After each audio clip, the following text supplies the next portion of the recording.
पतझड़ में पत्ते गिरते हैं मगर उठाता कौन है। प्यार तो सभी करते हैं मगर निभाता कौन है। क्या तुम निभा पाओगे? आज नहीं तो कल मेरे प्यार पे एतबार होगा।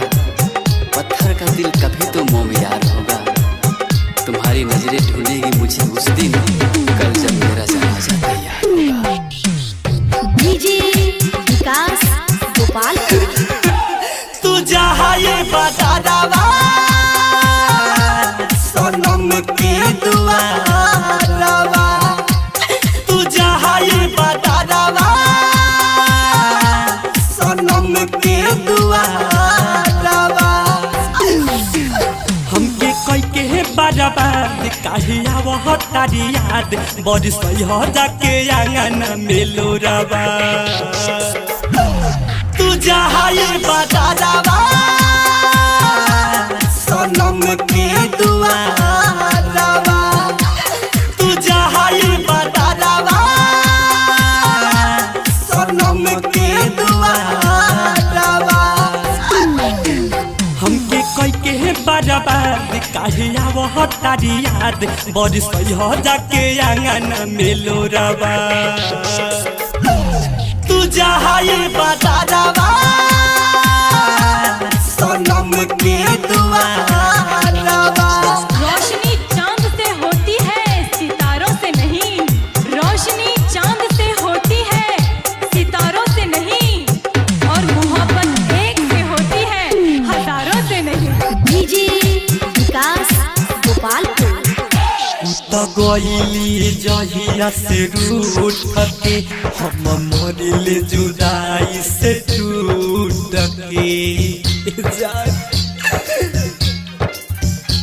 तो गोइली जहिया से रूठ के हम मरिले जुदाई से टूट के। तू जाके उनका के मना दीह उतले गइली चैन छीन के। रोजी डसे तन्हाई बोल हम कहाँ जाई, सुन भावे उनका बिना घरवा। तू जहाँ ये बता दवा सोनम की दुआ रवा। तू जहाँ ये बता दवा सोनम की दुआ रवा। किसी हसीन शायर का ख्वाब हो तुम, चांद में दाग हो पर बेदाग हो तुम। किसी हसीन शायर का ख्वाब हो तुम, चांद में दाग हो पर बेदाग हो तुम। तारीफ काबिल लफ्ज नहीं है तुम्हारे लिए, खुदा की कसम लाजवाब हो तुम। डीजे विकास गोपाल वही प्यार में सन तो पागल हो रही असर मेरा तो भर जागल हो। वही सन तो सब प्यार में पागल हो रही असर मेरा तो भर जागल हो। राधे सामावाना जिया बहुन का बिना रोगी सन बाटेला।